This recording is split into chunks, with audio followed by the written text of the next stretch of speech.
मिनश्शैतानिर्रजीम बिस्मिल्लाहिर्रहमानिर्रहीम। अल्लाह के पाक नाम से शुरू करते हैं जो बड़ा मेहरबान और नहायत रहम करने वाला है। अज़ीज़ तुलबा व तालबात, यूनिक ग्रुप ऑफ इंस्टीट्यूशन की तरफ से ये ऑनलाइन लेक्चर्स आप तक प्रोवाइड किए जा रहे हैं ताकि आपकी तालीम और तरबियत में कोई हर्ज ना हो।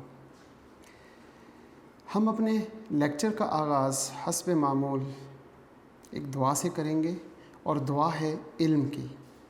अल्लाहुम्मा उर्ज़ुक़नी, ए मेरे परवरदिगार, ए मेरे अल्लाह, ए मेरे रब, हम सब को अता कर इल्मन नाफ़िअन, ऐसा इल्म जो नफ़े वाला हो, वासिअन और बहुत वसी हो, हमीकन और गहराई वाला हो।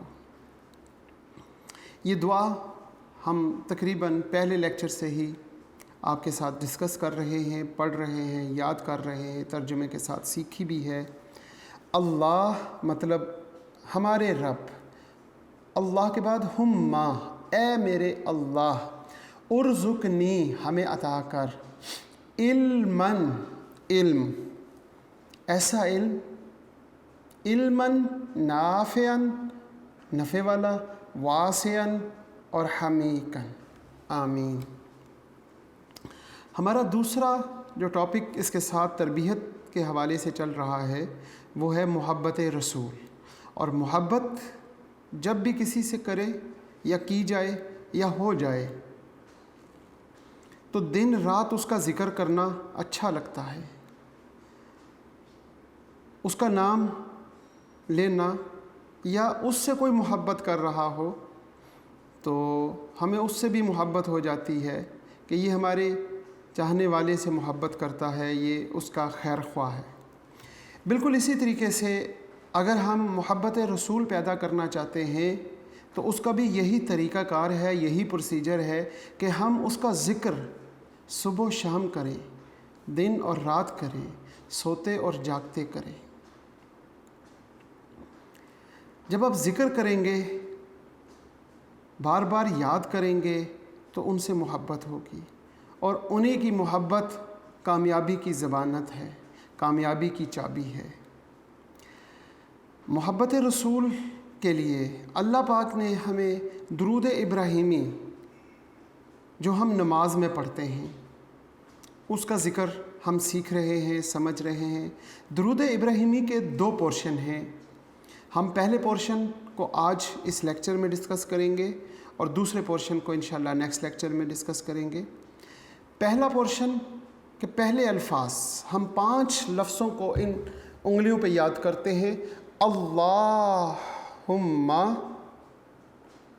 सल्ले, अल्लाहुम्मा 2 लफ्ज़ हो गए, सल्ले तीसरा लफ्ज़ है, अला चौथा लफ्ज़ है, मुहम्मदिन। ये 5 लफ्ज़ पर मुश्तमिल एक फ़िक्रा बना। अगर हम यहाँ से पढ़ते हैं तो इस तरह पढ़ेंगे, अल्लाहुम्मा सल्ले अला मुहम्मदिन, और तर्जुमा करते हुए हम यहाँ से वापस चलेंगे। यहाँ से पढ़ते हैं हज़रत मोहम्मद सल्लल्लाहु अलैहि वसल्लम। अला का मतलब होता है पर, हज़रत मोहम्मद सल्लल्लाहु अलैहि वसल्लम पर रहमत, सल्ले, सल्ले का मतलब होता है रहमत नाजिल फरमा। हुम्मा का मतलब होता है ए, और अल्लाह का मतलब हो गया ए मेरे अल्लाह। तो ए मेरे अल्लाह रहमत नाजिल फरमा मोहम्मद सल्लल्लाहु अलैहि वसल्लम पर।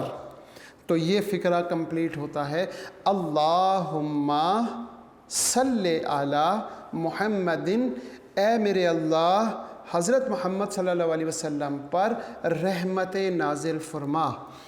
नेक्स्ट इसके साथ व आला, आले मुहम्मदिन, वा का मतलब होता है और, आला का मतलब हम यहाँ पढ़ चुके हैं पर, और पर किन पर, आल मुहम्मदिन, मोहम्मद सल्लल्लाहु अलैहि वसल्लम की आल औलाद पर, और हज़रत मोहम्मद सल्लल्लाहु अलैहि वसल्लम की आल औलाद पर भी रहमत नाजिल फरमा। इसके साथ अल्लाह पाक हमें यहाँ पर सिखाता है कि रहमत मांग रहे हो तो रहमत की कोई एग्ज़ाम्पल दो कि मैं किस तरह की रहमत, ये अल्लाह पाक हमें ख़ुद सिखा रहा है। तो अल्लाह पाक ने आगे जो दूसरा सेंटेंस इसके साथ हम पढ़ते हैं, कमा, कमा का मतलब होता है जिस तरह या जैसा कि आपने वो बहुत पहले कहाँ पर, कमा सल्लैता, जिस तरह ए मेरे अल्लाह आपने रहमत फरमाई अला इब्राहीमा, इब्राहीम अलैहिस्सलाम पर, व अला आल इब्राहीमा, और हज़रत इब्राहीम अलैहिस्सलाम की आल औलाद पर आपने रहमत फरमाई। बिल्कुल उसी तरह की रहमत आप हमारे नबी हज़रत मोहम्मद सल्लल्लाहु अलैहि वसल्लम और उनकी आल पर उसी तरह की रहमत फरमाई। इसके बाद हम पढ़ते हैं इन्नका हमीदुन मजीद। ये फिर हम अल्लाह की तारीफ़ करते हैं। कोई चीज़ मांगने के साथ ही, मांगते साथ ही हम उस बंदे की तारीफ़ करते हैं, उस शख्सियत की तारीफ़ करते हैं, ताकि वो अपनी तारीफ़ से खुश होकर जो चीज़ हम मांग रहे हैं वो अता कर दें। तो ये जो तीन लफ्ज़ हैं, इन्नका, बेशक, इसमें कोई शक ही नहीं है, हमीदुन मजीद, बेशक तमाम की तमाम तारीफ़ें ए अल्लाह आपके लिए हैं, और तमाम की तमाम तारीफ़ें आपके लिए हैं और आपकी शान सबसे आला है। ये दुरूद इब्राहीमी का पहला पोर्शन। इंशाअल्लाह नेक्स्ट लेक्चर में हम नेक्स्ट पोर्शन की तर्जमा और तफसीर इस तरह सीखेंगे, और अल्लाह पाक हमारे दिलों में इस दुरूद को डाले ताकि हमारे दिल मोहब्बत रसूल से पुरनूर हो जाएं। आज के लेक्चर का हम आगाज़ करते हैं। बिस्मिल्लाहिर्रहमानिर्रहीम। शुरू अल्लाह के पाक नाम से जो बड़ा मेहरबान और नहायत रहम करने वाला है। आज अज़ीज़ तलबा व तालिबात, हमारा लेक्चर नंबर 46 है। सब्जेक्ट हम स्टैटिस्टिक्स पढ़ रहे हैं और चैप्टर 14 है जिसका नाम simple linear regression and correlation है। लास्ट लेक्चर में हमने क्वेश्चन नंबर 5, चैप्टर नंबर 4 है और एक्सरसाइज 14.1 है। इसका क्वेश्चन नंबर 5 और उसका बी पार्ट हम कर रहे थे, तो थोड़ा सा हमने इसके ये टेबल बना के थोड़ा सा हमने किया था। तो आज के लेक्चर कंटिन्यू हम शुरू से ही करते हैं। अगर आप गौर से देखें अपनी किताब में, और ज़रूरी बात ये कि चैप्टर नंबर 14 में 14.1 का क्वेश्चन नंबर 5 का जो बी पार्ट है, ये अगर किसी बच्चे को समझ आ जाए, अल्लाह करे, तो सिर्फ़ ये एक सवाल समझने से हमारी एक्सरसाइज 14.1 कंप्लीट समझ आ जाती है कि इसमें हमने क्या करना है, कैसे करना है। वो सारी बातें जो हैं, जो चैप्टर नंबर 14 की एक्सरसाइज 14.1 में हैं, हम क्या कर सकते हैं कि 14.1 का क्वेश्चन नंबर 5 और उसका बी पार्ट, इसके तमाम के तमाम जो यहाँ पूछी गई बातें हैं वो अगर हमें समझ आ जाएं तो हमें कंप्लीट 14.1 एक्सरसाइज समझ आ जाएगी। इसका मतलब ये हुआ कि 14.1 का जो ये क्वेश्चन है ये बहुत अहम सवाल है। ठीक हो गई बात। अब हम बात करते हैं क्वेश्चन नंबर 5 और उसके बी पार्ट की। जिस तरह हम देखते हैं क्वेश्चन नंबर 5 में लिखा हुआ है, determine the regression line and estimate the weight of students whose height is 68 inches. पहली बात तो ये है कि ये जो पहली लाइन यहाँ पे कंप्लीट होती है, इसमें एक मुकम्मल क्वेश्चन है जिसमें दो बातें पूछी हुई हैं। नंबर 1, पहली बात क्या है, रिग्रेशन लाइन मालूम करें। अब रिग्रेशन लाइन कौन सी मालूम करें, या तो वो y ऑन x या फिर x ऑन y, दोनों में से कोई एक मालूम करनी है। अब कैसे पता चलेगा, यहाँ पे जो एस्टिमेट द वेट को एस्टिमेट करें। अब वेट किताब में ज़रा गौर से देखें, यहाँ पे मेरा ख्याल है मैंने नहीं लिखा। अब किताब में देखें तो x किस को रिप्रेजेंट कर रहा है, x रिप्रेजेंट कर रहा है हाइट को, और y रिप्रेजेंट कर रहा है वेट को।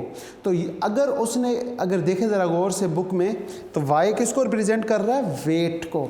यहाँ पे क्वेश्चन क्या पूछा हुआ है? Estimate the weight of student.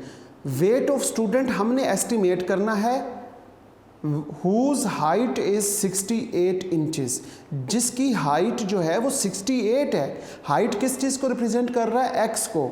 इसका मतलब ये हुआ कि x की वैल्यू 68 है और y की वैल्यू हमने एस्टिमेट करनी है, लिहाजा हमें y ऑन x इक्वेशन मालूम करनी है।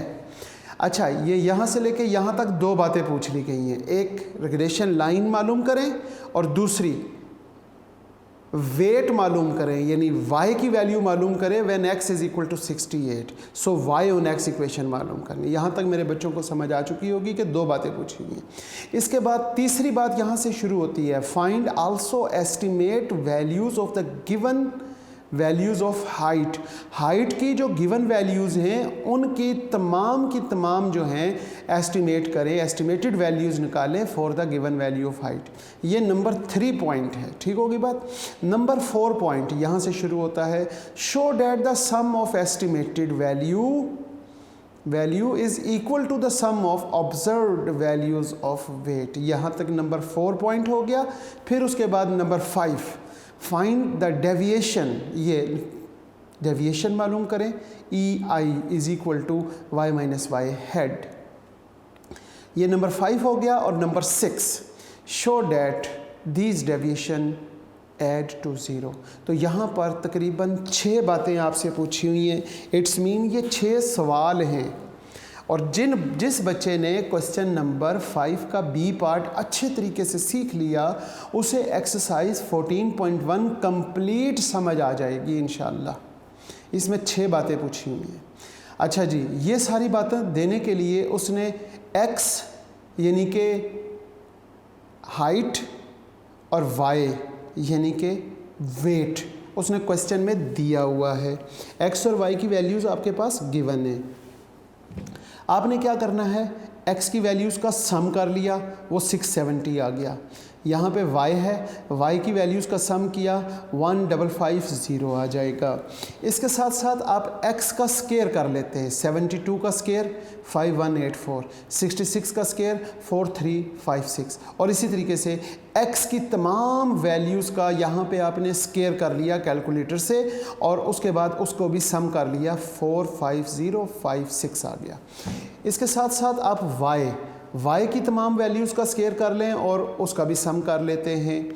इसी तरह x और y मतलब 72 और 178 को मल्टीप्लाई किया 12816, 66 को 141 के साथ मल्टीप्लाई किया 9301, और इसी तरीके से तमाम वैल्यूज़ को मल्टीप्लाई करते हुए 104468 इंच का सम आ गया।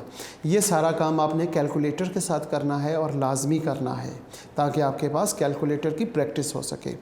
इसके बाद ये जो हमारे पास सम आया, summation x summation y, summation x square, summation y square और समीशन x y, ये सारे सम हम क्या करते हैं, हम यहाँ पे लिख लेते हैं।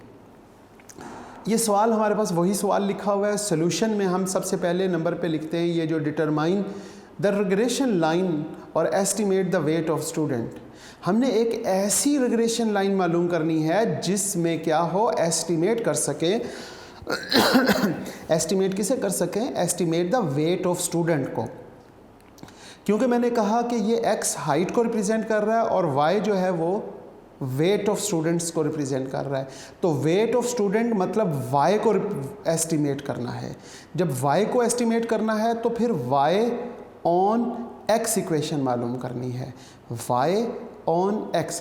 अगर यहाँ पे ये लिखा होता है determine the regression line, determine the regression line and estimate the weight of student की जगह पे height of student लिखा होता, तो height क्योंकि x को रिप्रेजेंट कर रहा है, height को हमने estimate करना होता, तो यहाँ पे लिखते x on y, x on y मालूम करते। अभी उसने क्या कहा, estimate the weight of student, तो हम weight of student की वजह से y on x मालूम करेंगे। ठीक होगी बात। हमारे पास n इज़ इक्वल टू 10 है। यहाँ पे देख लेते हैं 1 2 3 4 5 6 7 8 9 10 ऑब्जर्वेशन x की हैं और 10 ऑब्जर्वेशन y की हैं। x और y की वैल्यूज़ जो हैं वो है 10। समीशन x अगर आप ये देखें तो 670 है और समीशन y 1550 है। ये दोनों हमने यहाँ लिख लिए। समीशन एक्स स्क्वायर अगर आप देखें तो यहाँ पे हमारे पास समीशन एक्स स्क्वायर कितना है 242820, हमने यहाँ पे लिखा 242820। इसी तरह समीशन एक्स स्क्वायर की वैल्यू और समीशन वाई स्क्वायर की वैल्यू जो हमने टेबल में बनाई वो हम यहाँ पे लिख लेते हैं। बेसिकली हमने estimate the regression line y on x मालूम करना है। उसके लिए हमें x बार और y बार की ज़रूरत है। x बार का फार्मूला आप सब बच्चों को मालूम होगा, यहाँ पे बाय चांस लिख ना सका। Summation x over n, summation x हमारे पास 670 है, 670 ओवर 10 इट्स डिवाइड करने के बाद आपके पास 67 आ जाएगा। y bar is equal to summation y over n, मतलब 1550 ओवर 10 इज़ इक्वल टू 155। ये x बार और ये y बार आ गया।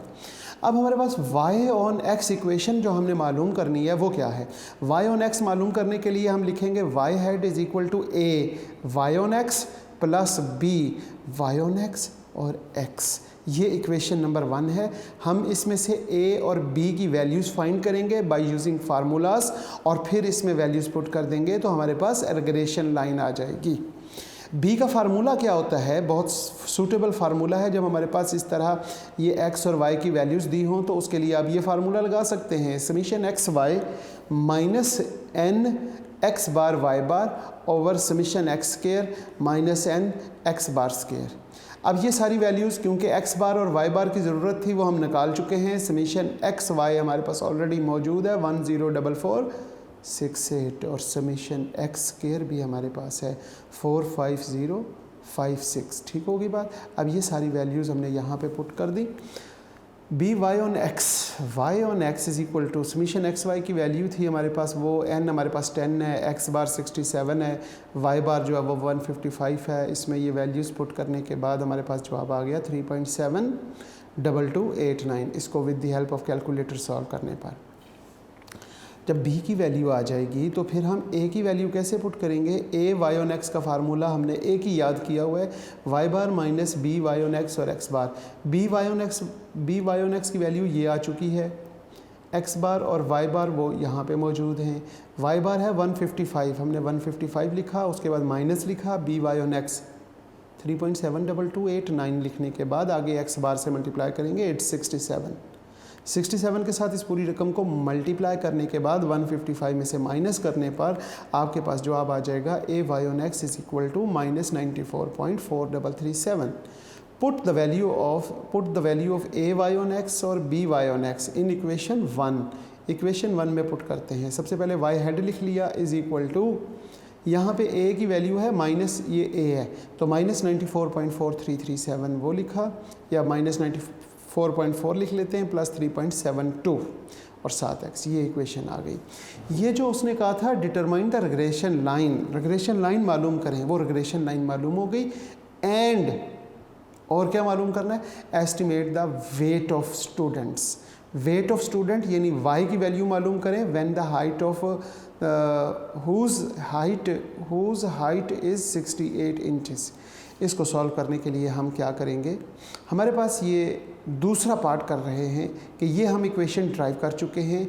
अब हमने क्या पूछा हुआ है उसने, estimate the weight of the student whose height is 68 inches. लिहाजा हम हाइट क्योंकि x को रिप्रेजेंट कर रही है तो हम क्या करेंगे, put x is equal to 68 x की जगह पे पुट कर देंगे। तो सो y हेड, ये y के ऊपर बॉक्स बन गया है। ये इस तरह मेरे पास जो कंप्यूटर है में हमने जब टाइप किया है तो यहाँ हेड किया था, जैसा कि यहाँ पे आपको नज़र आ रहा होगा, आई थिंक सो ये y के ऊपर हेड नज़र आ रहा है, बिल्कुल इस तरीके का हेड है। लेकिन ये मैक्सिमाइज़ करने से यहाँ मल्टीमीडिया पे शायद यहाँ पे वो नहीं आ रहा हेड, बल्कि ये बॉक्स बन गया है। यहाँ हेड है, y head is equal to, ये हमारा कंप्लीट हो चुका था यहाँ पे ये। इसमें हम x की जगह पे 68 पुट कर देंगे, सिंपल 68 इंटू 3.72 वो आ जाएगा 252.95 और उसमें 0.4 को ऐड करने पे y hat is equal to 158.56 आ जाएगा। ये हमारे पास सेकंड पार्ट हो गया। अब थर्ड पार्ट है, थर्ड पार्ट कहता है फाइंड, थर्ड पार्ट में कहता है find also the estimated values.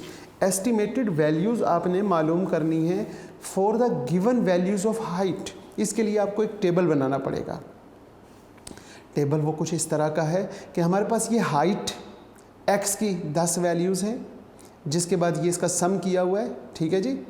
ये 1 2 3 4 5 6 7 8 9 10, यहाँ पे 10 वैल्यूज़ हो गई। इनका जब सम किया तो वो 670 आ गया, ठीक है।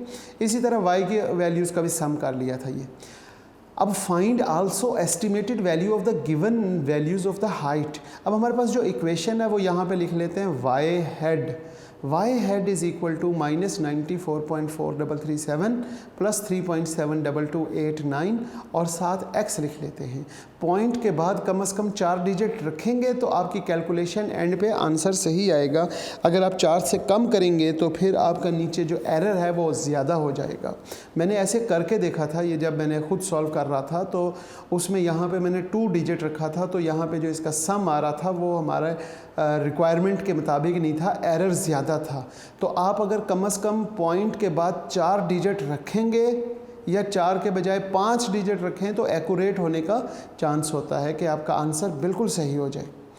अब हमारे पास ये इक्वेशन जो हमने ऑलरेडी ड्राइव की हुई है उसमें x की पहली वैल्यू 72 पुट करेंगे।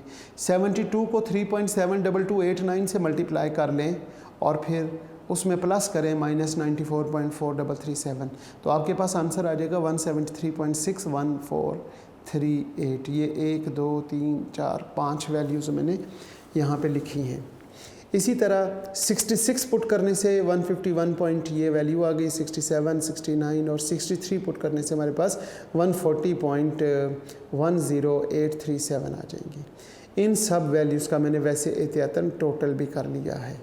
ये मेरे पास y हेड की वैल्यूज़ हैं और ये y की वैल्यूज़ हैं और ये x की वैल्यूज़ हैं। ये हमारा तीसरा पार्ट था इस क्वेश्चन का कि आपने क्या करना है, सारी की सारी एस्टिमेटेड वैल्यूज़ सब एस्टिमेट कर लें given value of the height. Height की गिवन वैल्यूज़ पर एस्टिमेटेड वैल्यूज़ आप मालूम कर लें। तीसरे पार्ट के बाद चौथा पार्ट हमने देखना है। चौथे पार्ट में लिखा हुआ है शो डैट, साबित करके दिखाएं सम ऑफ एस्टिमेटेड वैल्यूज़। मतलब एस्टिमेटेड वैल्यूज़ ये जो हमने अभी वैल्यूज़ हमने फाइंड की हैं इनका सम कितना है, इनका सम निकाल लें। Sum of estimated values is equal to, estimated values का जो सम है वो क्या है, इक्वल टू, इक्वल है किसके, sum of the observed value of the weight. Weight किसको रिप्रेजेंट कर रहा है, y को, तो लिहाजा y जो वेट है इनका सम है 1550। तो यहाँ पे लिखेंगे as we shown in the table. हम अपने टेबल में देखते हैं समीशन y। समीशन y किसको रिप्रेजेंट करता है, observed values of weight. Observed value of weight वो कितना है 1550 एंड, और हम टेबल में ज़रा गौर करें तो estimated values summation y head का सम कितना है 15 यानी कि 1549.9993। तो इसको जब हम राउंड अप करेंगे तो ये जो 9 है यहाँ पर आके 49 के बजाय 50 हो जाएगा। तो जब ये 50 हो गया तो इट्स अप्रॉक्सीमेट इक्वल टू 1550। तो अब हम देखते हैं ये एस्टिमेटेड वैल्यूज़ का सम है और ये observed values of the weight उसका सम है। तो इसका सम 1550, इसका सम भी 1550। देन हम इन दोनों से ये फैसला कर सकते हैं कि समीशन y मतलब observed values of weight is must be equal to the estimated values का sum of estimated values, it's equal to 1550। ये हमारे पास ऑब्जर्व्ड वैल्यू, ये चौथा पार्ट था इस क्वेश्चन का। अब चौथे पार्ट के बाद अब हम देखते हैं इससे आगे हमारे पास क्या है। इससे आगे अगर आपको याद हो तो उसने एरर का पूछा हुआ था, एरर। नेक्स्ट 5वें नंबर पे उसने कहा फाइंड, मालूम करें the deviation E is equal to y minus y hat. Number 1 हमने डेविएशन मालूम करनी है। ये x की वैल्यूज़ ऑलरेडी हमारे पास लास्ट टेबल में थी, y की वैल्यूज़ भी थी, ये एस्टिमेटेड वैल्यूज़ भी हमने निकाल ली थी। अब एरर मालूम करना है। एरर कैसे मालूम करेंगे? उसने वैसे बुक में लिखा भी हुआ है, अगर आप क्वेश्चन को गौर से देखें तो हम यहाँ पहुँच चुके हैं। फाइंड द डेविएशन, डेविएशन मालूम करें। ई फॉर एरर, एरर या यहाँ एप्सिलॉन भी लिख सकता है, i is equal to y minus y hat. तो अब हम यहाँ पे y की वैल्यू 178 माइनस 173.6143 इक्वल्स टू 4.38562। इसी तरह 141 में से 151 पॉइंट जो भी माइनस किया वो ये आ गया, 158 में से इसको माइनस कर दिया, 165 में से इसे माइनस करके ये सारा टोटल आ गया। अब ये डेविएशन ये हमारे पास डेविएशंस आ गए।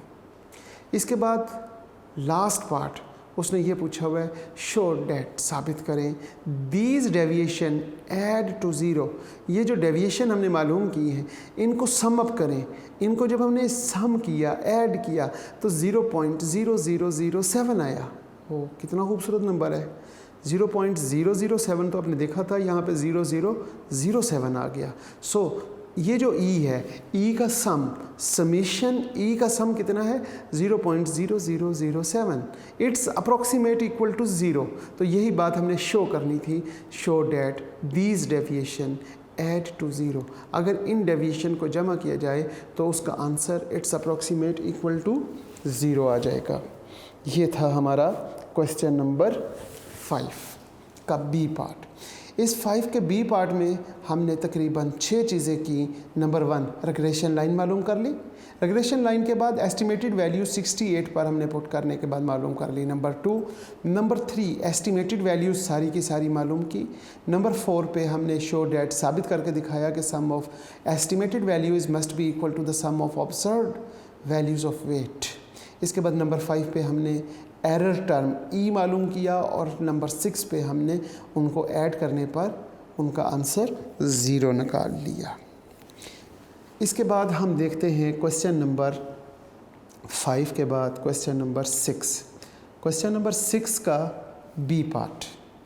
क्वेश्चन नंबर 6 का बी पार्ट भी बहुत ही खूबसूरत सवाल है। For identical money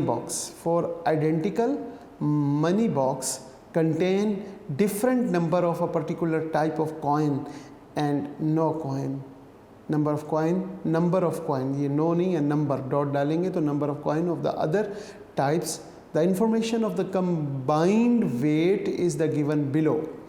Number of the coin in a box, x represent कर रहा है number of the coin को। एक बॉक्स है उसमें हमने 10 कॉइन डाल दिए। इसी तरह एक और बॉक्स है उसमें 20 कॉइन्स डाले, फिर 30 कॉइन्स डाल दिए और फिर हमने 40 कॉइन्स। 4 बॉक्स हैं। पहले बॉक्स में 10 कॉइन, दूसरे में 20, तीसरे में 30 और चौथे में 40 कॉइन डाले। y किसको रिप्रेजेंट कर रहा है? y रिप्रेजेंट कर रहा है combined weight of the coin का और बॉक्स का, इन दोनों का कंबाइन करके वेट लिया गया है। 10 कॉइन जिस बॉक्स में डाले उस बॉक्स को प्लस 10 कॉइन्स का वेट वो 312 है। इसी तरह 20 कॉइन का प्लस बॉक्स का जो वेट है 509 है। 30 coin plus weight of box, 30 coins का weight of 30 coins plus weight of box, it's 682। और इसी तरह 40 कॉइन्स जब हमने बॉक्स में डाले तो 864 हमारे पास उसका वेट आ गया। Estimate the regression line y on x, ये तो वही है, y on x मालूम कर लें। फिर कहता है estimate from your regression line, ये जो आपने y on x मालूम किया उस इक्वेशन से पहला पॉइंट तो ये हो गया कि y on x मालूम करें। फिर नंबर 2 पे उसने कहा the weight of an empty box, तो एम्प्टी बॉक्स अगर हमारा एक एम्प्टी बॉक्स है तो उसका वेट क्या होगा, ये नंबर 2 पॉइंट पूछा हुआ है। नंबर 3 पॉइंट उसने पूछा हुआ है the mean wait of the single coin. आपने सिंगल कॉइन का वेट बताना है। ये नंबर 3 पॉइंट हो गया। और नंबर 4 पॉइंट है स्टेट। यहाँ से state the coordinate of one point through which the line of regression y upon x must be pass. तो ये कितने पार्ट्स हो गए? ये तकरीबन 4 पार्ट्स हो गए। पहला y ऑन x मालूम करें, एम्प्टी बॉक्स का वेट मालूम करें, फिर mean wait of the single coin, एक कॉइन का वेट मालूम करें, ये 3 हो गए। और चौथे नंबर पे वो पॉइंट मालूम करें, वो पॉइंट मालूम करें, उसके कोऑर्डिनेट मालूम करें जहाँ से ये लाइन मस्ट बी पास। तो माय डियर यंग स्कॉलर्स, हम इस क्वेश्चन को शुरू करते हैं और बहुत आसान तरीका है इसको सॉल्व करने का, वही पुराना तरीका है। सबसे पहला पॉइंट है estimate the regression line y on x। y on x मालूम करने के लिए हम क्या करेंगे? हमारे पास x की वैल्यूज़ है 10, 20, 30, 40, इनका सम कर लें जल्दी से, वो आ गया 100। y की वैल्यूज़ है 312, 509, 682, 865, इनका सम किया तो 2368 आ गया। इसी तरह हम x का स्केयर कर लेते हैं। 100 का 10 का जो स्केयर है 100 हो गया, 20 का स्केयर 400, 30 का स्केयर 900, 40 का स्केयर 1600, इसका भी सम कर लिया 3000। x y यानी 10 को मल्टीप्लाई किया 312 के साथ तो ये आ गया, 20 को 509 से मल्टीप्लाई किया तो 10180 आ गया, 30 को 682 से मल्टीप्लाई किया तो 20460 आ गया, 40 को 865 से मल्टीप्लाई किया तो 34600, और इन सब का सम करने पर 68360 आ गया। ये सबसे पहला काम होता है। यहाँ पे हमने समीशन वाई स्केयर का कॉलम नहीं बनाया क्योंकि हमें उसकी ज़रूरत नहीं है, अगर उसकी ज़रूरत हो तो वो भी बना लिया करते हैं। इनका सम जो है वो हम यहाँ लिखते हैं n इज़ इक्वल टू 4। वो कैसे पता चला? 1 2 3 4, n हमारे पास 4 है, ठीक है जनाब। अब हम n 4 है, समीशन x 100 है, समीशन y जो है वो 2368 है, समीशन x स्क्वायर 3000 और समीशन x y की values. Estimate the regression line y on x। सबसे पहले x बार, यहाँ फार्मूला भी लिख दिया मैंने, summation x over n is equal to 100 over 4, 100 over 4 वो 25 आ गया। y bar is equal to, ओहो यहाँ पे समीशन x ही लिखा रहने दिया, वो यहाँ से जब कॉपी किया तो यहाँ पे y लिखना था। अजीज़ तलबा यहाँ y लिख लीजिएगा, summation y over n। y की वैल्यू कितनी है? समीशन y 2368 ओवर 4, तो वो 592 आ जाएगा।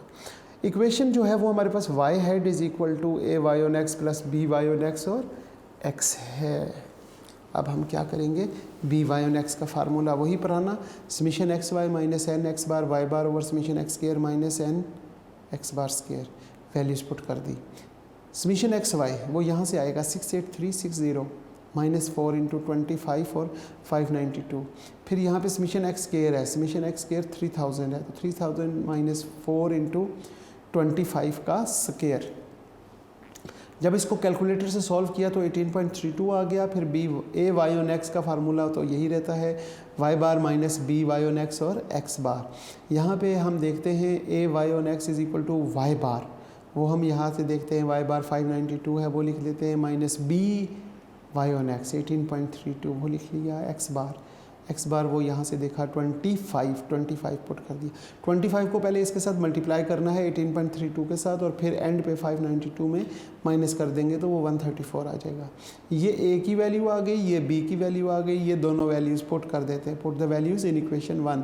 इक्वेशन 1 ये है, इक्वेशन 1 में हमने क्या करना है कि ए और बी की वैल्यू लिख देनी है। तो Y hat is equal to क्या लिखेंगे?